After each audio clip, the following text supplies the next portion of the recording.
صل على محمد وآل عجل الله تعالى فرجه الشريف روحي وأرواح العالمين لتراب مقدمه الفداء واللعنة الدائمة على أعدائهم أجمعين من يوم ظلمهم إلى قيام يوم الدين وبعد يوم الدين. أما بعد، فقد كتب مولانا الحسين عليه السلام إلى أهل البصرة: ألا إن السنة قد أميتت وإن البدعة قد أحيت، إن تسمعوا قولي وتطيعوا عمري أهدكم إلى سبيل الرشاد. صلوات پڑھیں محمد والے.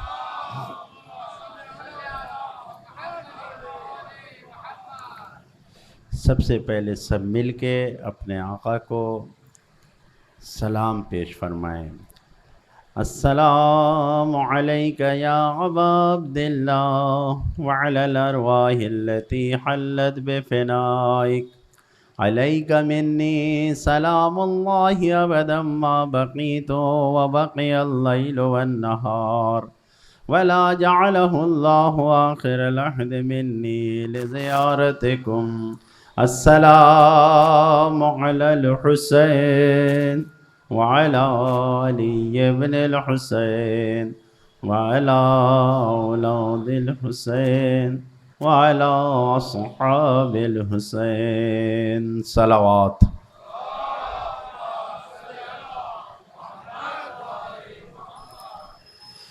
بزرگان محترم، عزیزان گرامی، کربلا اور کربلا سے ہم سب وابستہ.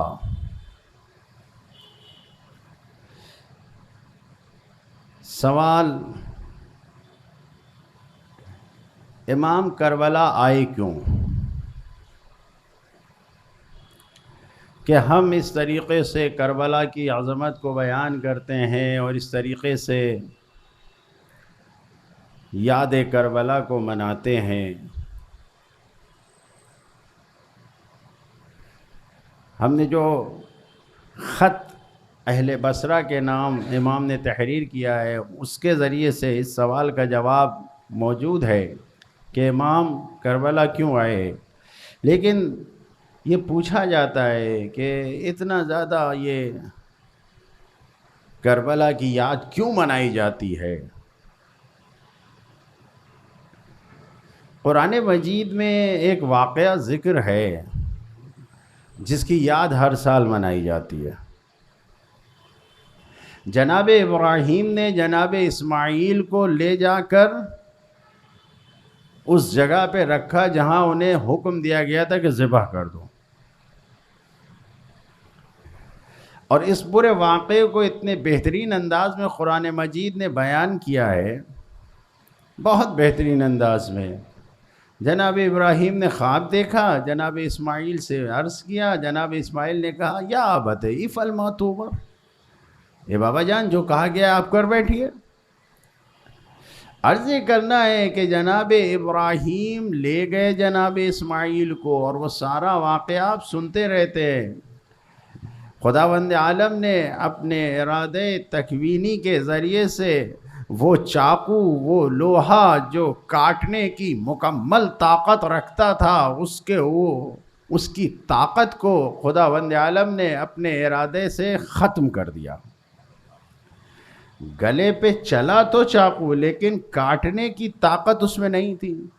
بھئی جیسے جناب ابراہیم کو آگ میں ڈالا گیا تو آگ تو بھڑک رہی تھی، لیکن خدا نے، اور یہ صرف خدا کر سکتا ہے، کبھی خود امتحان نہ کیجیے گا کہ آگ کی طاقت ختم ہو سکتی ہے یا نہیں، یہ بس پروردگار کا ارادہ ہے. جس نے پیدا کیا ہے آگ کو جلانے کی طاقت، وہ ختم کر سکتا ہے. جناب ابراہیم چاقو چلا رہے ہیں لیکن کاٹ نہیں رہے. کیوں؟ حکم خداوندی ہے کہ نہیں کٹے گا. اور کٹا بھی کیا، جب خون کا احساس ہوا تو کیا دیکھا کہ دمبا کٹا ہے. لیکن بزرگان محترم عزیزان گرامی، یہ بتائیے کہ کیا جناب ابراہیم نے جو قربانی پیش کی تھی، جو قربانی ہوئی بھی نہیں، اس کے بعد خداوند عالم نے قرآن مجید میں اعلان کر کے سارے حاجیوں کو یہ حکم دیا ہے یا نہیں دیا ہے کہ اس قربانی کی یاد منائی جائے؟ دیا ہے یا نہیں دیا ہے؟ حکم دیا ہے۔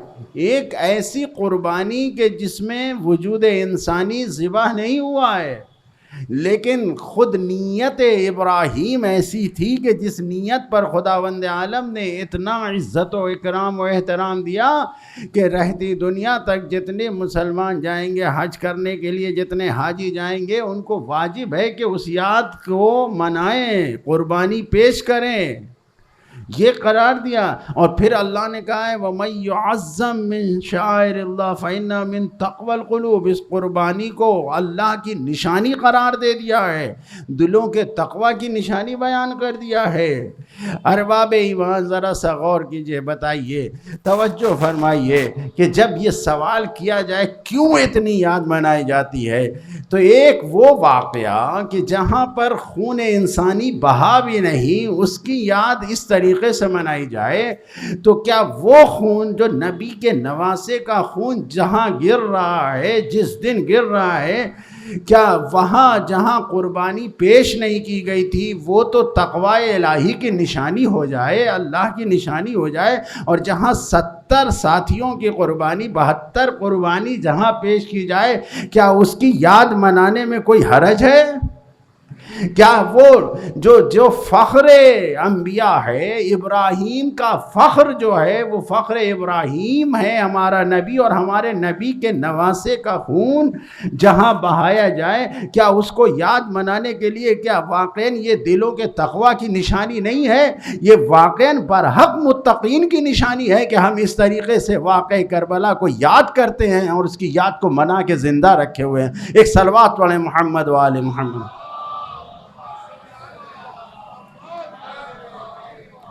ہم تقوی کو ہم اس طریقے سے یاد کرتے ہیں کربلا کو۔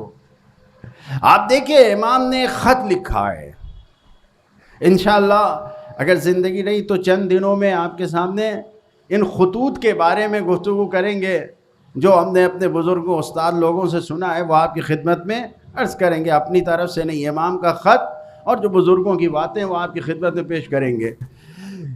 کہ امام نے خط لکھا ہے، جیسے کوفے کے لیے خط لکھا تھا ویسے ہی بصرے کے لیے بھی خط لکھا ہے، لیکن جناب مسلم ابن عقیل کی شہادت اور وہاں کا تذکرہ مکمل طور سے سامنے آ گیا۔ کیوں؟ اس لیے کہ جناب مسلم گئے کچھ اس اہتمام سے، پہنچے کچھ وہاں پر جو واقعات ہوئے، اور پھر انہوں نے جنگ کیا، اور پھر وہ شہادت کا نوش فرمانا ان کا، وہ سب کچھ تاریخ میں موجود ہے اور مکمل طریقے سے ذکر ہوتا ہے۔ لیکن جس طریقے سے خود سرکار سید الشہداء نے کوفہ والوں کے لیے خط لکھا ہے، ویسے ہی بصرے والوں کے لیے بھی خط لکھا ہے۔ نامہ بر ہیں جو امام کے خط لے جانے والے ہیں، ان کا نام ہے سلیمان ابی رزین۔ ادھر مسلم ابن عقیل گئے تھے، ادھر سلیمان ابی رزین گئے تھے۔ جناب سلیمان بصرے، وہی اس زمانے کا جو حال تھا وہ یہ تھا کہ قبیلوں کے خاندانوں کے رئیس ہوا کرتے تھے، تو جو مکھیا ہوا کرتا تھا، رئیس ہوتا تھا، وہ جو کہتا تھا وہی اسی کی بات سب مانتے تھے۔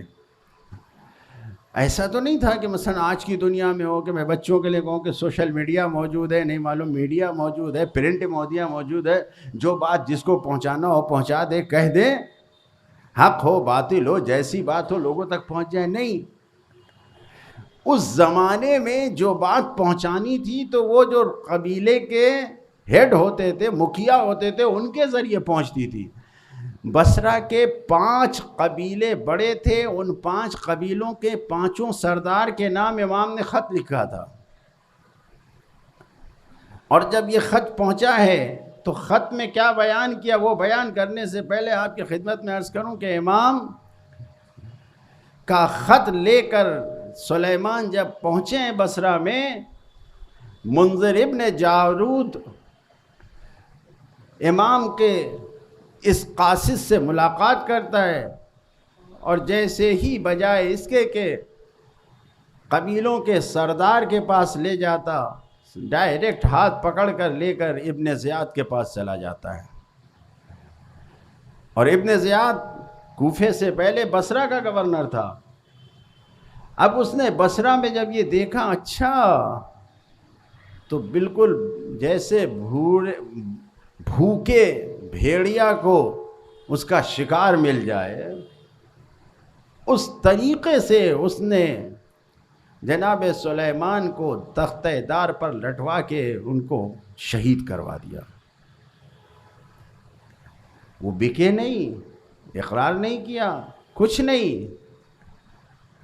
جس وقت ان کو شہید کیا جا رہا تھا وہ خط انہوں نے لوگوں تک پہنچا دیا کہ میرے مولا نے یہ خط لکھا ہے. توجہ کر رہے ہیں؟ تو کوفے اور بصرے دونوں جگہ کے قاصد کو شہادت ملی ہے، لیکن جناب سلیمان ان کا نام کم لیا جاتا ہے، تذکرہ کم آتا ہے، کیونکہ بصرے سے وہ واقعات وابستہ نہیں ہوئے کہ لوگوں نے آ کے بیعت کیا ہو، لوگوں نے ساتھ دیا ہو، پلٹ گئے ہو، پھر یہ سب نہیں. وہاں تو جیسے ہی پہنچے پہلے ہی دن جیسے ہی ملے اور انہیں تخت شہادت پر جانا پڑا، تخت دار پر جانا پڑا. اب یہ خط جو لے کر آئے تھے، اس خط میں کیا لکھا ہوا تھا؟ اس خط میں جو تحریر کیا گیا تھا کہ الا ان السنۃ قد امیتت، اے لوگوں آگاہ ہو جاؤ، سنتیں مٹائی جا رہی ہیں. وَإِنَّ الْبِدْعَةَ قَدْ أُحْيَتْ، اور بدعتیں جگائی جا رہی ہیں. دو پیغام، سنت مٹائی جا رہی ہے، اللہ کے رسول کی سنت مٹائی جا رہی ہے. وہ رسول جس کے لیے قرآن مجید کہہ رہا ہے مَا آتَاكُمُ الرَّسُولُ فَخُذُوهُ، جو رسول دے اسے لے لو. لیکن حالات ایسے ہوئے ہیں، 50 سال کا زمانہ گزرا ہے، سن 10 ہجری سے سن 60 ہجری کا زمانہ آیا ہے. اس 50 سال میں کیسے حالات کر دیے گئے ہیں. امت مسلمہ کو کہاں لے جایا جا رہا ہے کہ امام کو اعلان کرنا پڑ رہا ہے کہ سنتیں مٹائی جا رہی ہیں، بدعتیں جگائی جا رہی ہیں. اب ایسے میں راستہ کیا ہے؟ امام کہہ رہے ہیں کہ اگر سنتوں کو باقی رکھنا ہے، بدعتوں کو نہیں آنے دینا ہے، تو ان تسمعوا قولی، اگر میری بات کو سنو گے، وتطیعوا امری، اور میری بات کی پیروی کرو گے، تو کیا ہوگا؟ اہدکم الی سبیل الرشاد، تو میں تمہیں ہدایت کے راستے پر لگا دوں گا. ایک صلوات پڑھے محمد و آل محمد.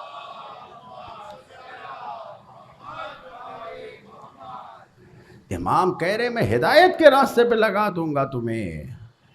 سنتیں مٹائی جا رہی ہیں. اللہ کے رسول نے کیا کہا تھا، کیا کیا تھا؟ قرآن میں حکم آیا نماز پڑھنے کے لیے، لیکن اللہ کے رسول نے اپنی سنت کے ذریعے بتایا کہ کیسے نماز پڑھو. یہی تو کہا صلو کما رأیتمونی اصلی، جیسے میں نماز پڑھ رہا ہوں ویسے نماز پڑھو. لیکن روح نماز کو بھی مٹا دیا جا رہا ہے اور نماز کے طریقے کو بھی بدلا جا رہا ہے. یہاں تک کہ اذان میں تبدیلی لائی جا رہی ہے. آپ دیکھیے، غور کیجئے، سنت نبی کو مٹایا جا رہا ہے. اخلاق و سیرت نبی کریم کیا تھا؟ اللہ کے تمام بندوں کے ساتھ نرمی سے پیش آتے تھے. جو بھی بغیر کسی مال کے آتا تھا، نادار ہوتا تھا، فقیر ہوتا تھا، اس کی عزت کرتے تھے، فقیروں کا احترام کرتے تھے.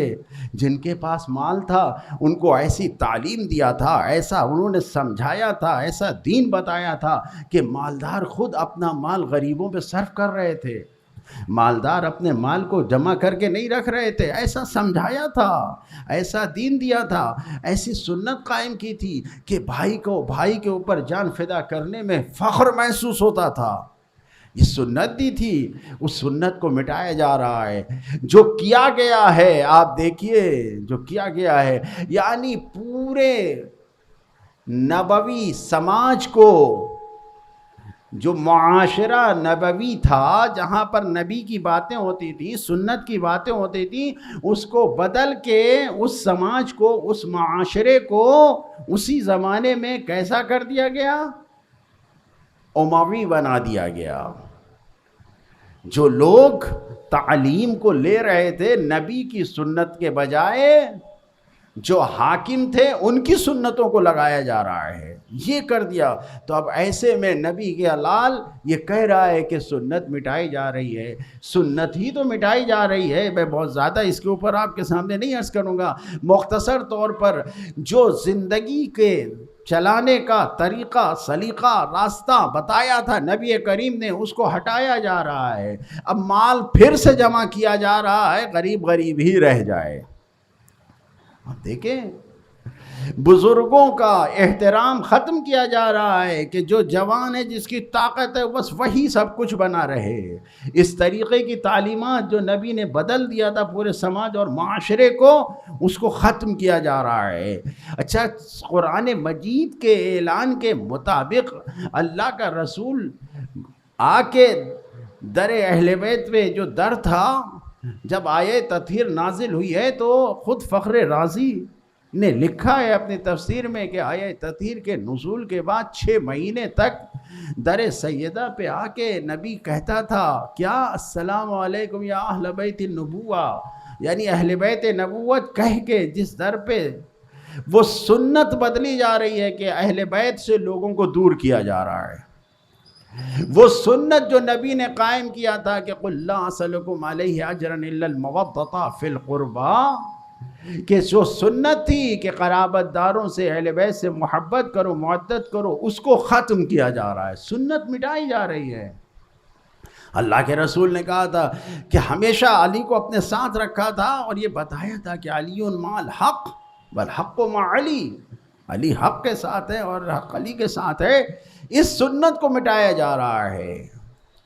غدیر جیسی سنت کو مٹا کر کسی چھت کے نیچے جمع ہو کر نبی کی سنت کا مذاق بنایا جا رہا ہے۔ امام کہہ رہے ہیں کہ سنتیں مٹائی جا رہی ہیں، اس طریقے سے سنتیں مٹائی جا رہی ہیں۔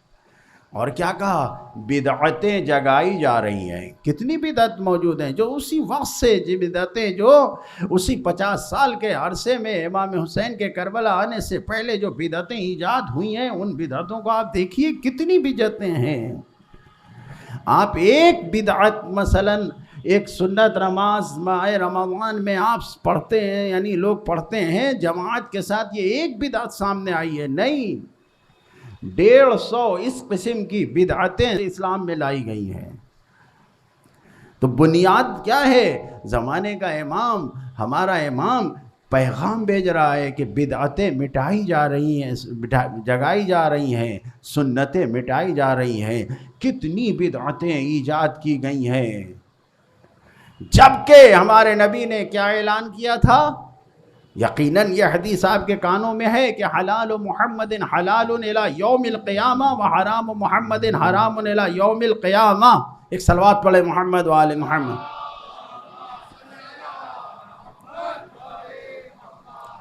حلال جو نبی نے حلال کر دیا وہ قیامت تک کے لیے حلال ہے، جو نبی نے حرام کر دیا قیامت تک کے لیے حرام ہے۔ جب شریعت آ گئی، ہو گیا، سب کچھ بتا دیا، تو جہاں پر دین کے مکمل ہونے کا اعلان ہے اسی کو ختم کر دو، تو پھر تو ضرورت ہی پڑے گی۔ جب دین مکمل ہونے کا انکار کر دیا جائے گا، شریعت کے مکمل ہونے کا انکار کر دیا جائے گا، تو پھر لوگوں کو کیا بتایا جائے گا؟ لوگوں کو پھر منمانی سیاست اور منمانی شریعت بتائی جائے گی، جو دل میں آئے گا۔ ایسے حالات پیدا کیے جائیں گے کہ بالکل بدعتیں جگ جگ کے آ جائے، نئے احکام آ جائیں، نئے فتوے آ جائیں، ایسا عقیدہ بنا دیا جائے کہ بدعتی عقیدہ ہو کہ جو یہ کہا جائے کہ ہم کچھ نہیں کر سکتے، سب کچھ خدا کرتا ہے، سب کچھ خدا کرتا ہے، ہم کچھ نہیں کر سکتے۔ توجہ کر رہے ہیں؟ اس خط میں جو امام نے پیغام دیا ہے کوفہ بصرہ کے لوگوں کو، سنت مٹائی جا رہی ہے، بدعت جگائی جا رہی ہے۔ تو اب ایسی صورت میں ہماری پیروی کرو، اگر میری باتوں کو سنو گے، میری اطاعت کرو گے، تو میں تمہیں ہدایت کے راستے پہ لگا دوں گا۔ میں ہدایت کے راستے پہ، وہ راستہ جو خدا سے قریب کر رہا ہے وہاں تک پہنچا دوں گا۔ وہ نہیں جو بعض لوگ اعتراض کرتے ہیں کہ یہ خود یہ ہدایت کے راستے پہ کیا لگائیں گے، یہ کہاں سے خدا سے قریب کریں گے، یہ خود تو اپنے آپ کو جانتے ہوئے بھی موت کی طرف لے کر جا رہے ہیں۔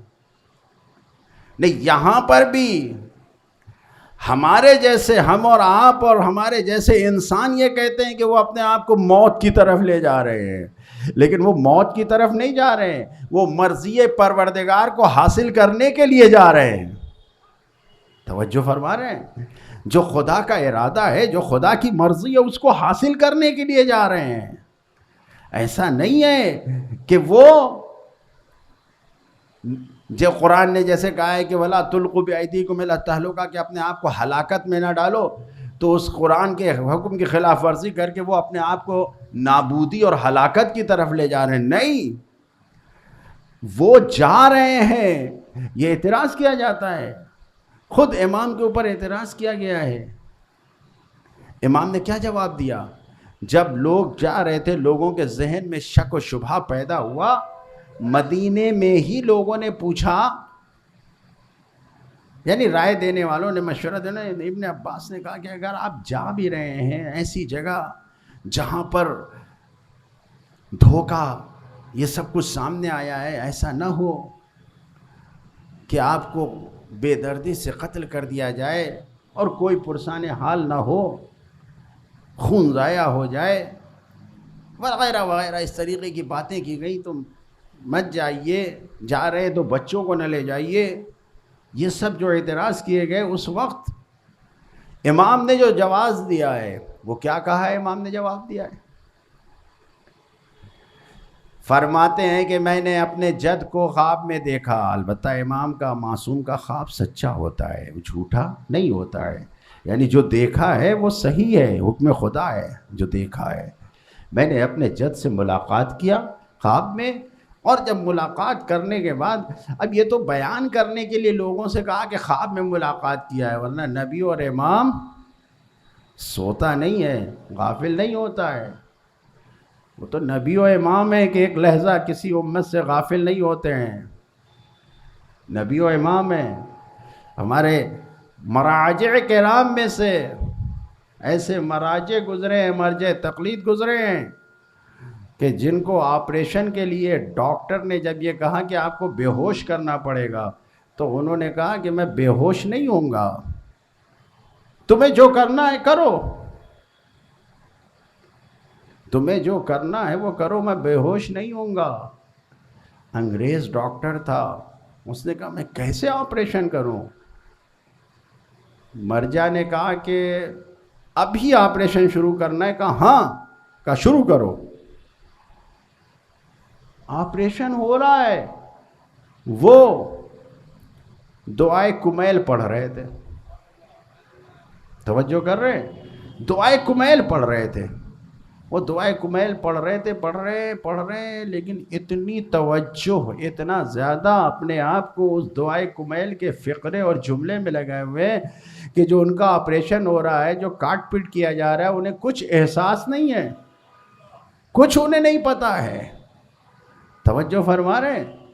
تو یہ تو ہمارے مراجع ہیں کہ آپریشن کے وقت نہ جانے کتنوں کے واقعات موجود ہیں کہ جنہوں نے آپریشن تو کروایا ہے لیکن بے ہوشی کا انجیکشن نہیں لگوایا ہے، بے ہوشی کا انجیکشن نہیں لگوایا۔ کیوں؟ اس لیے کہ ہم اگر بے ہوش ہو گئے تو اتنے لوگ جو زمانے بھر میں ہماری تقلید کرتے ہیں، ہماری پیروی کرتے ہیں، وہ بغیر تقلید کے رہ جائیں گے جتنے گھنٹے کے لیے تم نے ہمیں بے ہوش کر دیا۔ توجہ فرما رہے ہیں؟ مرجع کرام، مراجع تقلید جب اس بات کو کہتے ہیں، ذرا غور کیجئے، جب مراجع محسوس کرتے ہیں اس بات کو کہ ہم جو کہ ذمہ دار ہیں لوگوں کے، تو یہ ہماری ذمہ داری ہے کہ ہم باہوش رہ کر ان سے جڑے رہیں، تو ذرا سوچیں، امام اور معصوم بھلا بے ہوش ہو سکتا ہے؟ بھلا کچھ نہیں۔ وہ تو امام نے بیان کر دیا میں نے خواب میں دیکھا، وہ ڈائریکٹ ملاقات کر رہے ہیں اپنے جج سے، اور پھر کہا میرے نانا نے مجھے خواب میں یہ بتایا کہ ان اللہ شاء یراک قتیلا، پروردگار تمہیں شہید دیکھنا چاہتا ہے، پروردگار تمہیں شہید دیکھنا چاہتا ہے۔ اور جب لوگ اعتراض کر رہے تھے کہ ان کو عورتوں کو اور بچوں کو نہ لے جائیے، تو پھر کہا ان اللہ شاء یراہن سبایا، اللہ تعالیٰ ان کو اسیر دیکھنا چاہتا ہے۔ توجہ فرما رہے ہیں؟ تو اب یہ سوال ذہن میں نہ انسانوں کے، تو پھر تو امام حسین مجبور تھے، مجبوری کی بنیاد پر وہاں گئے تھے. نہیں، مجبوری کی بنیاد پر نہیں گئے تھے کہ یہ کہا جائے کہ کوئی چارہ ہی نہیں تھا جب خدا انہیں نہیں، مشیت پروردگار، ارادہ پروردگار قرآن کی روشنی میں دو طرح کے ہوتے ہیں. ایک تکوینی ارادہ ہوتا ہے، ایک تشریعی ارادہ ہوتا ہے. تشریعی ارادہ اور تکوینی ارادہ دونوں میں فرق ہے.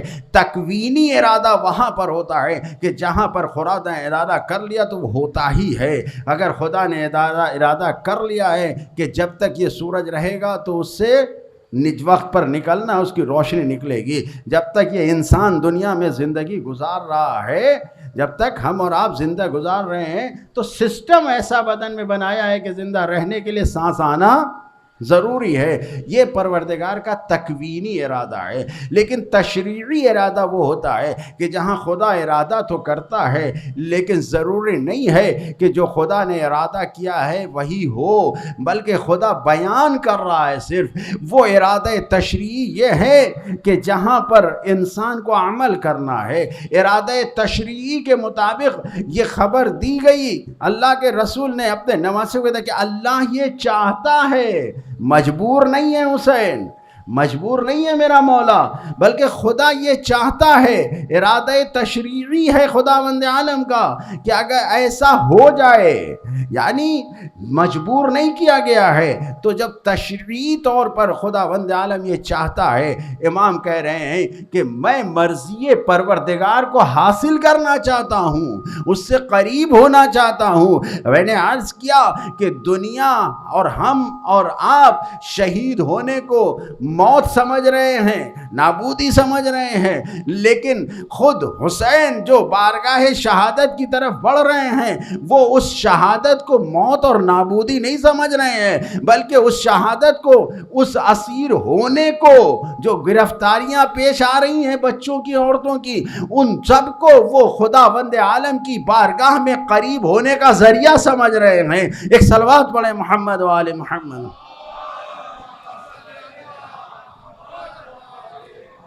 مرضی ہے. لبیک یا حسین، لبیک یا حسین، لبیک یا حسین. اللہم صلی علی محمد وآل محمد وعجل فرجهم. بزرگان محترمین گرامی، تو یہاں پر آپ دیکھیے کہ امام کہہ رہے ہیں کہ سنتیں مٹائی جا رہی ہیں، بدعتیں جگائی جا رہی ہیں. میں ان سنتوں کو مٹنے نہیں دوں گا، میں ان بدعتوں کو آنے نہیں دوں گا. میں اپنی قربانی کو پیش کر دوں گا، میں اپنی قربانی کو پیش کر دوں گا. میں قربانی، میں جاؤں گا قربان گاہ تک. اور یہی وجہ ہے کہ میں نے عرض کیا مدینے سے چلے، اور جب مدینے سے چلے تو مکہ آئے، مکے میں قیام کیا. خوف یہ ہے کہ اللہ کے گھر میں خونریزی نہ ہو. امام وقت ہے، حجت خدا ہے، حج کے موقع پہ رہنا ضروری ہے. جب سارے حاجی منا اور عرفات کی طرف جا رہے ہیں تو نبی کا لاڈلا مکے سے عراق کی طرف جا رہا ہے. غور کر رہے ہیں؟ اگر کوئی میرے آقا مولا سے سوال کرے، مولا سارے حاجی منا کی طرف جا رہے ہیں، وہاں قربانی پیش کریں گے، وہاں وقوف کریں گے، وہاں ٹھہریں گے، آپ شاید امام کا جواب آئے، لیکن زبان حال تو یہی ہے کہ منا میں مومنین جانوروں کی ایک قربانی پیش کرنے جائیں گے، لیکن میں عراق کی طرف رہا ہوں جہاں میں 72 قربانی پیش کروں گا. میں اس طرف سفر کی طرف جا رہا ہوں۔ آزادارو، اگر کوئی کہے کہ یہ آ کے حاجی جس مکہ کو آپ چھوڑ کے جا رہے ہیں خانہ خدا میں یہ آ کے سعی کریں گے، یہ طواف کریں گے، امام شاید جواب دے میں بھی طواف کروں گا، میں کربلا کے میدان میں طواف کروں گا، میں بھی سعی کروں گا۔ یہ تو خالی ہاتھ سعی کریں گے، یہ مروہ اور صفا کے درمیان سعی کریں گے، میں قتل گاہ اور خیمے کے درمیان صحیح کروں گا، میں ایسے صحیح کروں گا کہ میرا ہاتھ خالی نہ ہوگا، میں لاشیں اٹھا اٹھا کر لا کے تب صحیح کروں گا۔ عزادارو، یہ قافلہ رخصت ہوا، خانہ خدا سے رخصت ہوا، اب یہ چل رہا ہے، راستے میں حسینیوں کو حسین اپنے قریب لا رہے ہیں، کبھی وہب کلبی کو اپنے قریب کر لیا، کبھی زہیر قید بجلی کو اپنے قریب کر لیا، یہ قافلہ جا رہا ہے۔ ایک جگہ پہنچ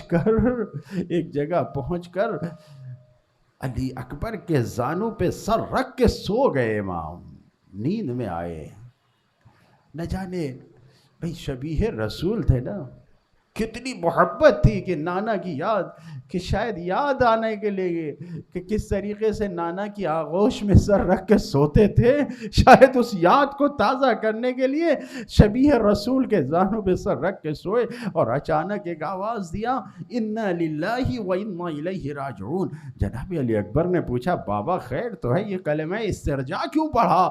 آواز دیا میرے لال ہم موت کی طرف جا رہے ہیں۔ منادی نے ندا دیا، جو میں نے سنا وہ یہ کہہ رہا ہے یہ قافلہ موت کی طرف جا رہا ہے۔ تو جناب علی اکبر نے پوچھا اولسنا علی الحق، کیا ہم حق پر نہیں ہیں؟ امام نے جواب دیا ہم حق پر ہیں۔ جیسے ہی کہا ہم حق پر ہیں، جناب علی اکبر نے کہا اذن لا نبالی بالموت، ہمیں موت سے کوئی ڈر نہیں ہے، عرض یہ کرنا ہے کہ یہ قافلہ چل رہا ہے۔ وہ منزل بھی آئی کہ یہ قافلہ کوفہ کی طرف بڑھ رہا ہے، ادھر سے ہر کا دستر آیا، لشکر آیا اور حسین کے قافلے کو روک دیا۔ عزاداران مظلوم حسین کے قافلے کو روک دیا۔ یقیناً شب 2 محرم ہے، 2 محرم کو یہ قافلہ کربلا پہنچا ہے۔ مجھے یہ بیان کرنا ہے کہ کس طریقے سے یہ قافلہ کربلا پہنچا۔ ارے جس جگہ پر ہر نے لشکر کو روکا، صبح نمودار ہوئی، اور صبح کا نمودار ہونا تھا کہ ابھی پوری روشنی نہیں ہوئی تھی، نماز پڑھ چکے۔ امام نے کہا تیزی سے ہر کے لشکر سے اپنے آپ کو جدا کر لو۔ ابھی جدا کرنا چاہتے ہی تھے کہ ادھر ہر نے آ کے کہا کہ نہ جائیے، اس لیے کہ مجھے آج حکم یہ دیا گیا ہے کہ ساتھ ساتھ رہوں، الگ نہ جائیے۔ قاصد کو آتے دیکھا، ایک قاصد آ رہا تھا، اب دونوں نے انتظار کیا، قاصد آیا، اس نے آ کے ہر کو اور لشکر والوں کو سلام کیا، امام کو سلام نہیں کیا۔ عزاداران مظلوم یہ خط جب آیا ہر نے دیکھا تو ہر نے کہا کہ ہمیں حکم دیا گیا ہے کہ اسی بے آب و گیا صحرا میں آپ کو روک دیا جائے۔ امام کو کہا مجھے جانے دو گا، نہیں یہ قاصد ہے کہ جب ہم آپ کو روک لیں تو یہ جا کے بتائے کہ حکم پر عمل ہو گیا ہے۔ لو عزادارو، امام حسین علیہ السلام نے اسی جگہ پر سوال کرنا شروع کیا، اس جگہ کو کیا کہتے ہیں، یہ جگہ کا کیا نام ہے؟ لوگوں نے بتانا شروع کیا، غازریہ کے نزدیک، شفیہ کے نزدیک، نینوا بھی اس کو کہا جاتا ہے۔ یہاں تک کہ جناب زہیر خین سے پوچھا، جناب زہیر خین نے آواز دیا ہاں اس کو کرب بلا بھی کہا جاتا ہے۔ جیسے ہی یہ کہا، امام نے کہا یہ کرب بلا ہے، ارے یہیں ٹھہر جاؤ، یہیں پر ہم رکیں گے، قیام کریں گے۔ اتنا کہنا تھا کہ جب یہ آواز بیویوں تک پہنچی، ارے جناب ام کلثوم اپنی جگہ سے نکلی، خیمے سے نکل کے ادھر آئی کہ جا رہی تھیں، ایک ٹھوکر لگی، گری، اور زمین پہ جو گری تو اٹھنے کے بعد اپنے بھیا کے پاس پہنچ کے آواز دیتی ہیں، اے بھیا یہ کیسی جگہ ہے، یہاں سے تو آپ کے خون کی خوشبو آ رہی ہے۔ جیسے یہ کہا امام نے آواز دیا، ارے صفین سے پلٹتے وقت اسی جگہ پر ہمارا بابا اس سرزمین کی طواف کر کے سویا، اور بھیا حسن کے سانوں پہ سر رکھ کے سویا، اچانک اٹھ کے آواز دیا، حسین ارے یہ وہ جگہ ہے کہ جہاں تمہیں گرفتار کر کے اسیر کر کے لایا جائے گا، اور پھر یہاں تمہارا خون بہایا جائے گا، تم کیا کرو گے؟ آواز دیا، میں صبر کروں گا، اور یہ کہہ کے آواز دیا، ہاں ہونا مناخ رکابنا، ہاں ہونا محط رحالنا، ہاں ہونا مسفق دمائنا، ہاں ہونا مذبح اطفالنا، ہاں ہونا قبورنا و مزارنا۔ اے ہزادارو، مولا نے کہا ارے یہیں پہ خیمے ہمارے نصب کیے جائیں گے، یہیں پر ہمارے خیموں کو نصب کیا جائے، یہی وہ جگہ ہے کہ جہاں خیمے نصب کیے جائیں گے، یہی وہ جگہ ہے کہ جہاں ہمارے مردوں کو قتل کیا جائے گا، یہی وہ جگہ ہے جہاں ہمارا خون بہایا جائے گا، یہی وہ جگہ ہے جہاں ہمارے بچوں کو ذبح کیا جائے گا، ارے یہی وہ جگہ ہے جہاں ہماری بیویوں کو اسیر بنایا جائے گا، یہیں پہ قیام کرو۔ لو عزادارو، دوسری محرم آئی، حسین کربلا میں آ گئے، حسین پر مصیبتیں آغاز ہو گئی، واہ مصیبت، الا لعنت اللہ علی القوم الظالمین، سيعلم الذين ظلموا أي منقلب ينقلبون۔